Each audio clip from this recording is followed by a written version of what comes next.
Hello friends, and welcome back to Fire Emblem Blazing Sword, Hard Difficulty. So last time we ventured into Santaruz, only to find a mysterious group wanting Eliwood dead. But thanks to the arrival of Eliwood's good friend Hector, we stopped the attack. Now we venture towards Santaruz Castle in order to get some answers in Chapter 13. Eliwood enters Santaruz, only to be attacked by a strange group. In a desperate moment, he is rescued by a childhood friend, Marquess Ostia's younger brother, Hector.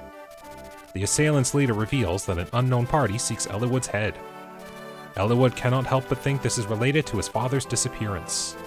In search of more traces of his father's footsteps, Eliwood sets out for the castle of Lord Helman, the Marquess of Santaruz.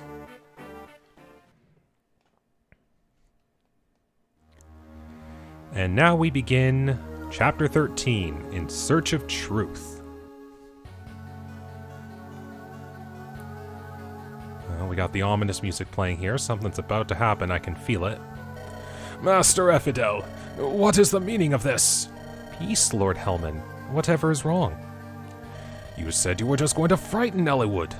Your men almost killed him. My patience is at an end. I've decided I must tell Eliwood everything and apologize. You would betray us? I am tired of you and the Black Fang. Now remove yourself from my castle. Your presence pains me.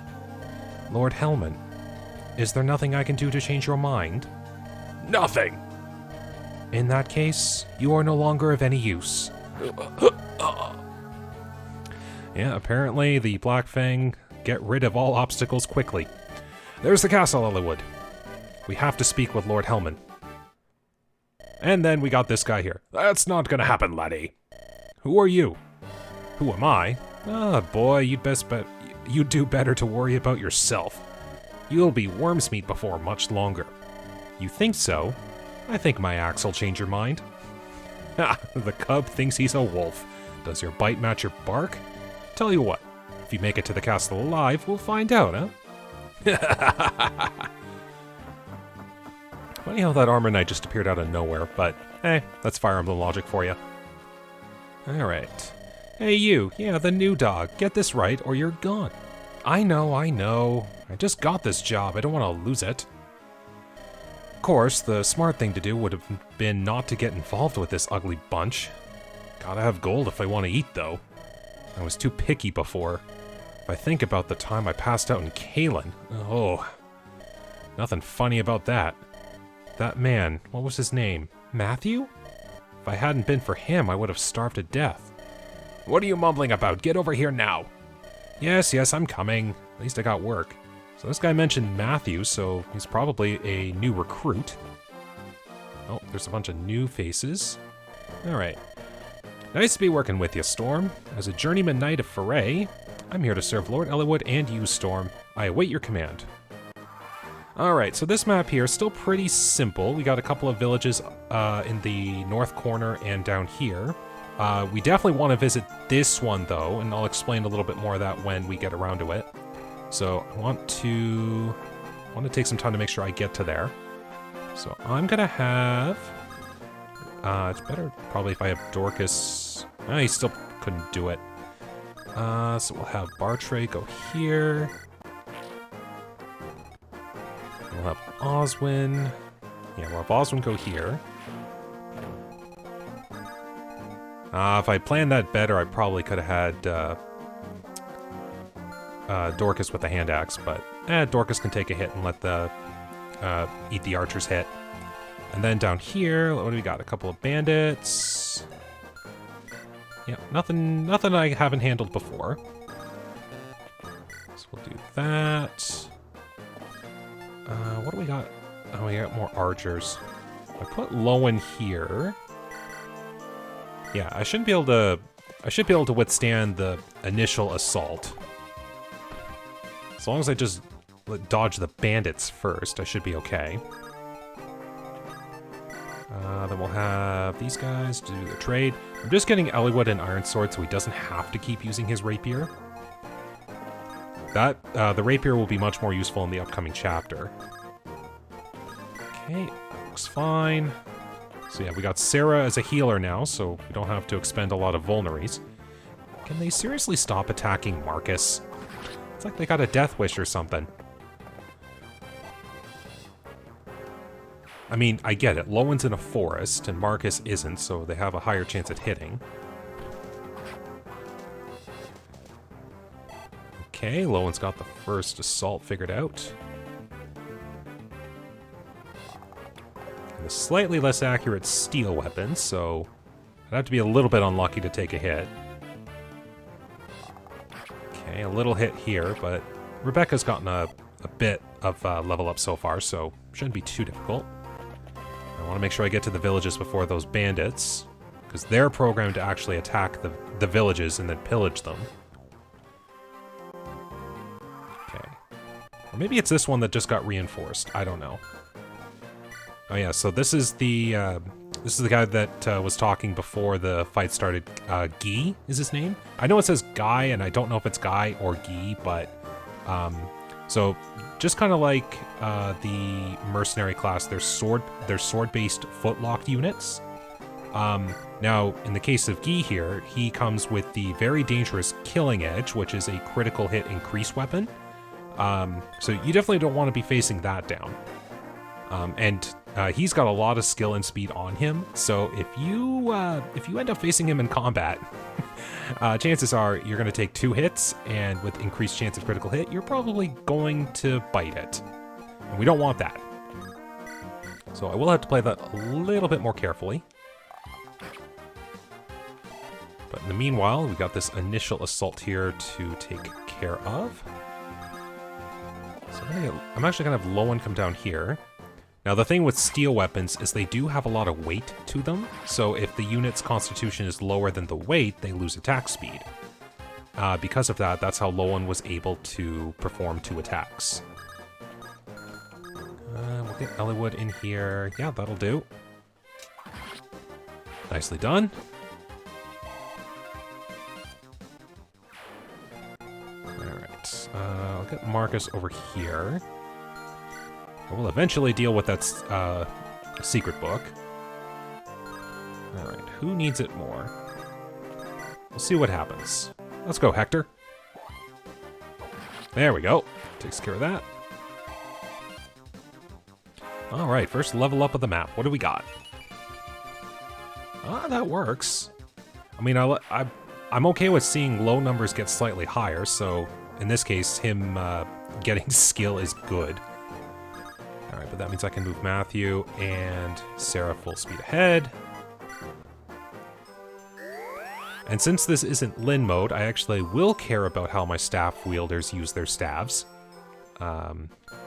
And try to get as many uses as I can. Alright, we'll make sure these guys can handle the fights here. Good job, Bartre. I'll let Oswin get a hit in here. I probably should have done this in reverse for better experience, but I'll learn eventually, because Oswin's a level 9 knight as opposed to Bartre being a level 4, so slightly more experience if the lower level unit would have gotten the kill. They're programmed to go to that village first, but this does mean I can get the village here, so there's a reason that this village is incredibly important, so we'll just play out the scene here. This will never do. Look at the time.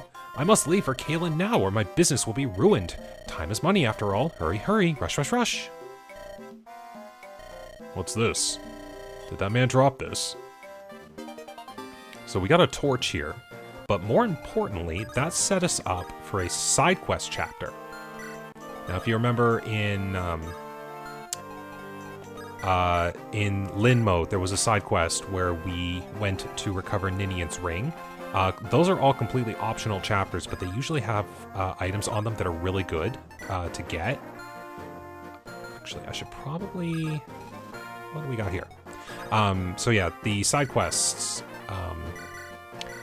they have items on them that are really good to get, so they're often good to handle them if your units are able to handle the chapter, which I'm certain that my group is able to, so we'll be able to do it, and we'll get something really good out of it as a result. Speaking of good... Ah, what good timing. Would you try this for me? It's an invention of a great witch. Me. It's a mine. It contains some very explosive magic. Hide it on the ground, and when an enemy steps on it, kaboom! I'm still testing them, so that one's free. Come back and tell me how it works. Now, here we have a very, quote-unquote, infamous item. The mine itself, you set it on the ground, and if any unit walks over it, like she said, the unit will take damage. Simple in concept, but to anyone who has played Fire Emblem 7 before, you know exactly what the mine is useful for. And it's the, it's what they call the mine glitch. I'm gonna resist every opportunity to use the glitch in this, but its big purpose is to be able to control the enemy. It is all sorts of fun. Oh, good hit, Oswin. Except for the hit you couldn't get on your first attack. Alright, but now that the villages have been saved, the bandits are now in attacking mode as opposed to pillaging mode. Alright. Should probably let Lowen handle... Yeah, Lowen get the first hit. Lowen get the first kill, more like. Well done, Lowen. Alright, that's pretty good. Alright, your range... Yeah, so even though the red square's not here, he could attack up to this one too, and we want to avoid all of that. So we're gonna do... that might be a better situation for Marcus, but... Actually, you know what? That is a good situation for Marcus.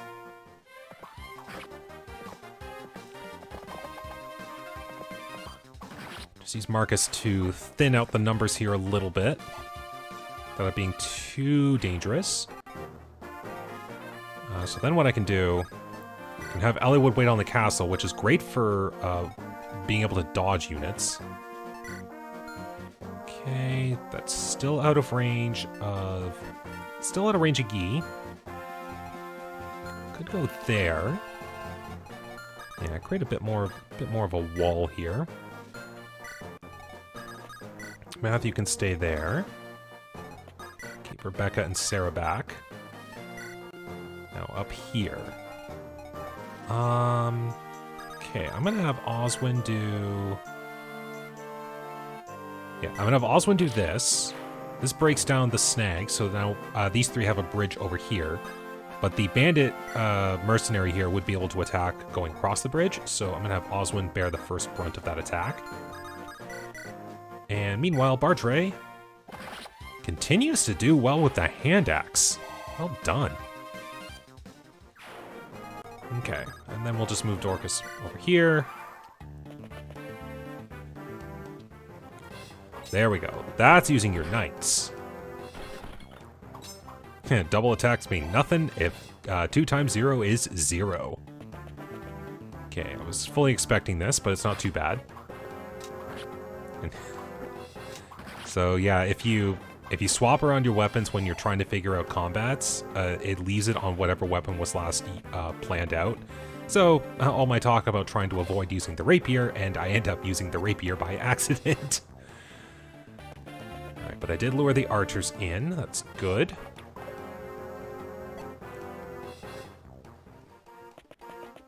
Alright. Now, if I could get close to Ghee, then I could get him recruited. The cool thing is, if you understand how the ranges of your enemies work, you can plan around it. So Gee's movement range is 5, but Matthew's movement range is 6 because of him being a thief. So I could actually place Matthew just outside the range of Gee's attacking radius, and then on the next turn I could move in and recruit. But that also means I have to deal with a whole bunch of units here, so let's see what I can do. And as down here too, we also just got reinforcements in a soldier and an archer. So that's just as bad. How do I play this? Because yeah, if I placed Marcus anywhere near that, Gee's going to come in and attack. And while I don't think Ghee would be able to double attack Marcus, nope. Marcus would very, very likely kill Ghee, and I don't want that yet. I don't want any unit deaths. Alright, so I think the only course of option I've got... Let Marcus take out this bandit here. There we go. And that way my units can kind of get in down here. There we go. So now Lowen can swing without problem.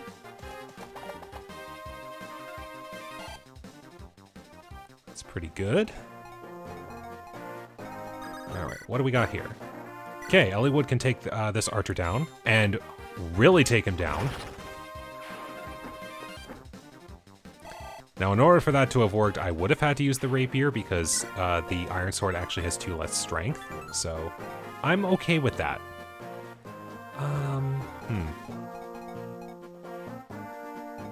Yeah, it's still too dangerous to even think about putting Matthew in range, so I'll have to eat a few more hits. But speaking of eating a few hits, bye, mercenary. Okay, and then all we got down here are soldier units, which is perfect for my 2 fighters. So let's get them down here and get ready. And these guys will just continue to be walls. Although I am going to put Rebecca in a forest and see what happens. Hopefully it'll be alright. Alright, well, Rebecca did lure away that soldier.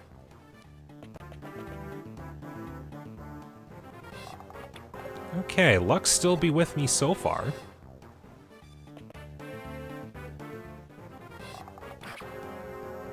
Eh, not too bad. Alright, well. Ooh, okay. I don't want to get complacent.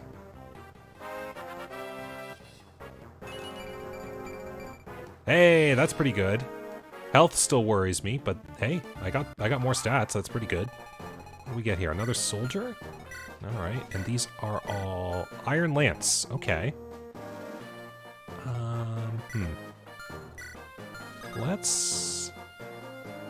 What's the... Okay, so if I did this at a speed of 5,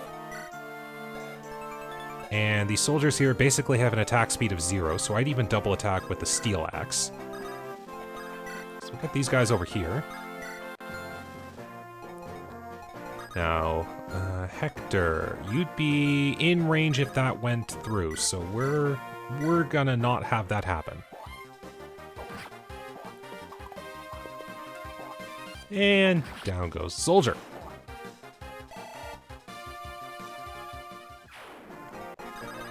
Okay, and down goes the bandit.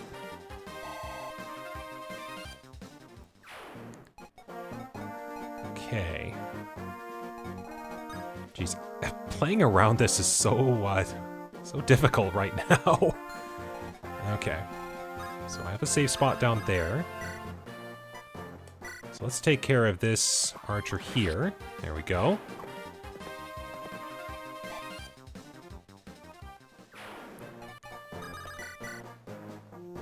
Alright.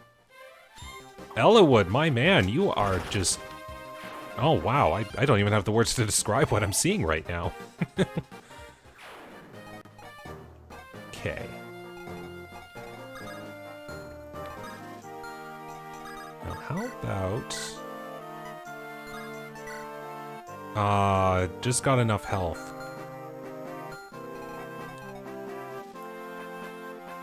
Okay.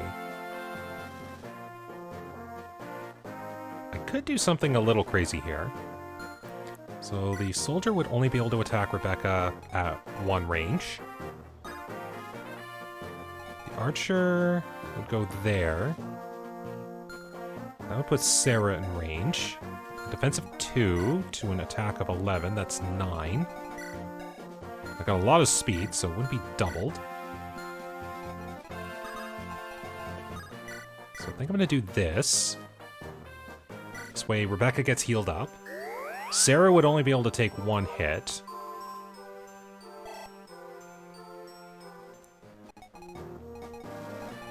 I did this, put the javelin on just in case, because I think the soldier moved first.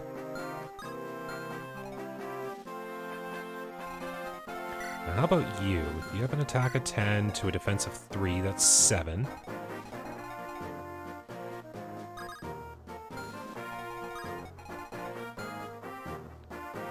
Man, I want to get on that fort, but there's no way I could. Alright. I'm going to play a big risk. Meanwhile, we got the fighter duo up here. Thanks to those speed increases, Bartray can actually double attack these soldiers, so that's great. Alright. Oh, goes in for the big swing. Good job, Dorcas. Yeah, I thought that was going to happen. I hope I mathed right. Because all that matters is Matthew has to live. Alright. 1 and 2. Hey, we got another level up. Oh, wow. Dorcas got the ever-rare speed growth. These guys still continue to get hit. Alright, well these two took care of the soldiers, no problem. I just have to hope Matthew can live an archer. Oh, he will. Just barely, but he does. Most acceptable. And we got no reinforcements there, so that's even better. So before anything else crazy happens, we'll do this. Matthew's got a little bit of health on him, so there we go. Okay. So, yes, Matthew will be able to recruit Ghee this turn, which is great. I'm just going to give this kill to Lowen to give him a level. Just like that. And he gets speed. Nicely done. Okay, who should I give this to? For taking it like a champ, Rebecca can get the kill.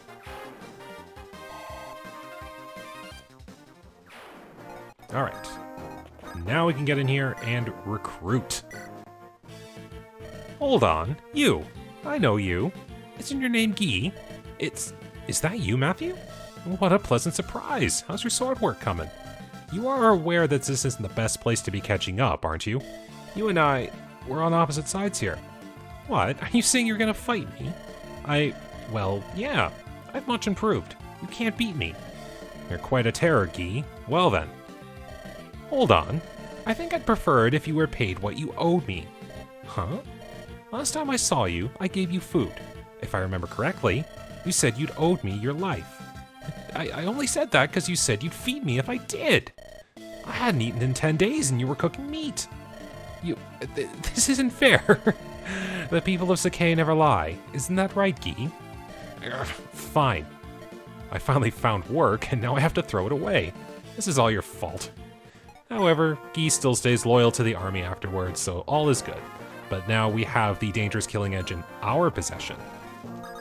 Now, the funny thing is, I won't be using it very much for this chapter here because the only thing that's left is a knight. The only one that's going to be using it is... the only thing that's going to be used is a wolf beal on this knight right here once I get up there. But it was taking a few too many hits for my liking, so we'll do this. And I'll let Bartray take the fight here. Well, we managed to get through that small onslaught, so that's good. Bartray, stop getting hit. I mean, you can take the soldiers down, which is great, but stop getting hit. What is going on here with these two fighters? I swear their speed growths are really low. I'm not lying here. Okay. So we'll do that. That's a good way to get Hector up here really quick. Alright, fine. I'll use this last Vulnerary. I end up with a stockade of them at the end of the game anyway. Might as well use them now. Roll one up here just in case.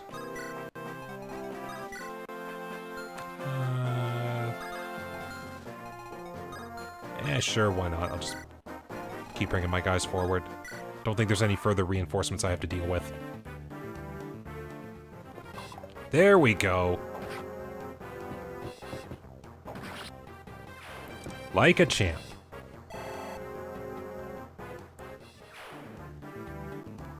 Alright, if no reinforcements showed up, I should be A-okay. So what do we got here? Ooh, that is a little dangerous.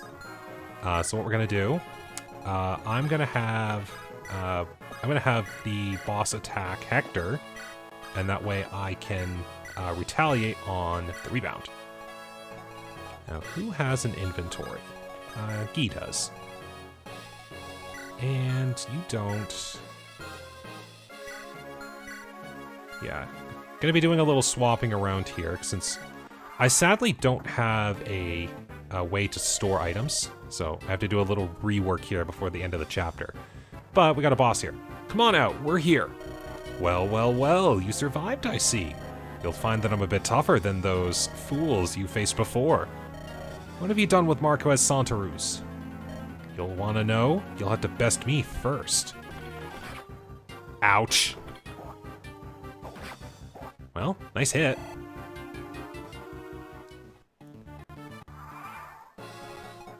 However, now if I'm... you do not have a javelin, so I can place units just outside the range safely. So also goes above, there we go. Now, I want to try... Man, seeing a critical hit that's not 0 always scares me.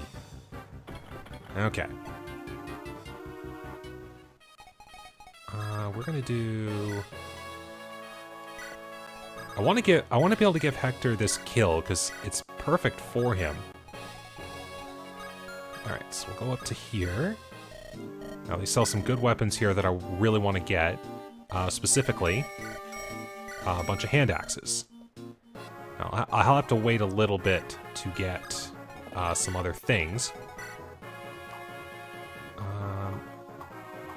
Yeah, so just taking a quick scroll through here. Matthew could do a little bit.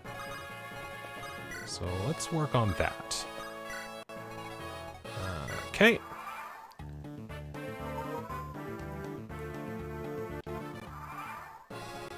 And then we'll do...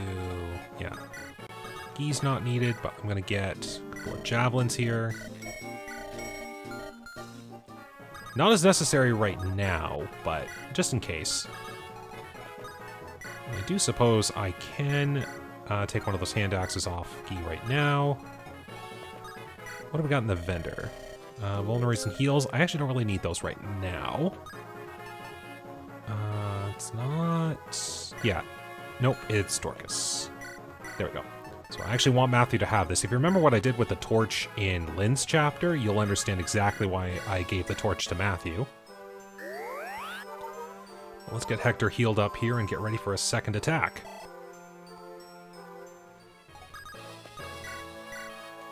Show me what you got, Hector. Down goes Boies. You've beaten me, but you're too late to save him. Too bad, eh, laddie? Alright, but that means another good level up for Hector. What do we got? I appreciate all of these speed level ups. Alright. Just gotta play things. Just gotta figure a few things out here. Maybe we could do that. It's not like I need a whole lot of vulneraries, but it's just in case. Maybe I'll give that to him. Yeah, I don't know how much I'll need it, but it's just in case. so these seem fine. Now it's... I'll just wait another turn. What do we got? This is going to be a trade to you. Secret Book doesn't really matter right now. Same with the Energy Ring and the Dragon Shield. I'll figure those out eventually.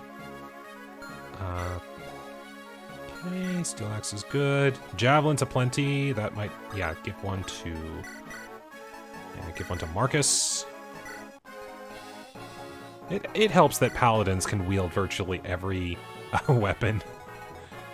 Alright, everything seems good. I don't need anything else. Oh, yes. That might actually be a good thing for me to do. So in this game, they've got support conversations. So how you trigger support conversations, each unit in the game has a specific list of units they can support with. So it's not like random person A can support with random person B. They're already predetermined. You can learn what the list is once you've beaten the game once. You'd have to figure them out by yourself on your first playthrough. Usually it's units that have some sort of relationship with each other already. Like in this case, Hector can support with Eliwood because, you know, they're already best friends. But what you would have them do is stand next to each other on the field for a predetermined number of turns. And once you've hit that limit, you can trigger the support conversation. So I'll just do that right now. Ah, Eliwood, it's good to see you're still well. You expected otherwise? No, of course not. I knew you'd be fine. Hector, wait for a moment. What did you want? Nothing. It's enough to see that that you live and are still fighting. Just wanted to make sure you weren't overdoing it with me not around. I should say the same to you. Me? Don't worry about me. I'm fine. I'm built tough, you know. A little too much is just enough for me. But you've never been a hardy one, Eliwood. Nor are you used to travel. Go on too long and you'll collapse. We're all weaklings compared to you, Hector. Thankfully, wars are not won by strength alone, eh? We've been sparring once every 2 months since we were 12. And of 30 matches, 14 I won, 12 I lost, and 4 were draws. I think not. I recall 31 matches, and even 13-13 split, with 5 draws. Yes, well, you recall wrong. I'm in the right. And what makes you so certain? Whose snoring was it that shook the rafters in numbers class? Good point. Still, I'm touched you were worried about me. Now, back to the fray. Hey, wait! So now that they've built a support level, so you can see what list of supports you've got here, and how they work is the affinities of the characters determine what kind of bonuses are applied to the 2 units, and the bonuses are applied whenever the units are within 3 spaces of each other. So if I had Eliwood up here and Hector was where he is right now, they could get the bonuses, but if Eliwood was one higher, neither of them would get their bonuses. So I don't know the direct list of what the affinities give, but the higher the support level, the greater the boosts that are given by the support, and they go from C to B to A. Each character can have 5 support conversations listed. So as you can kind of tell, they can get 1 A and 2 B, they can get 1 A and 2 Cs, they could get 2 Bs and a C, but the only way you're getting an A support is 3 of those 5 conversations. So that's already more than half of what you can get. So I'll be making sure to use them whenever I have the option to do so. Alright, that ends that conversation. Let's end this chapter. Lord Hellman? Is that you, Eliwood? Hold on, my lord. I must apologize. Your father, Do you know something, sir? If I hadn't told Albert about Darren's plans, this would never have. Lord Hellman! Go to Laos. Darren, the Marquis of Laos, knows all. Marquis Laos? I'm sorry, Eliwood. I can't. Hold on. Beware the Black Fang. And we've lost Hellman. He's gone. It can't be.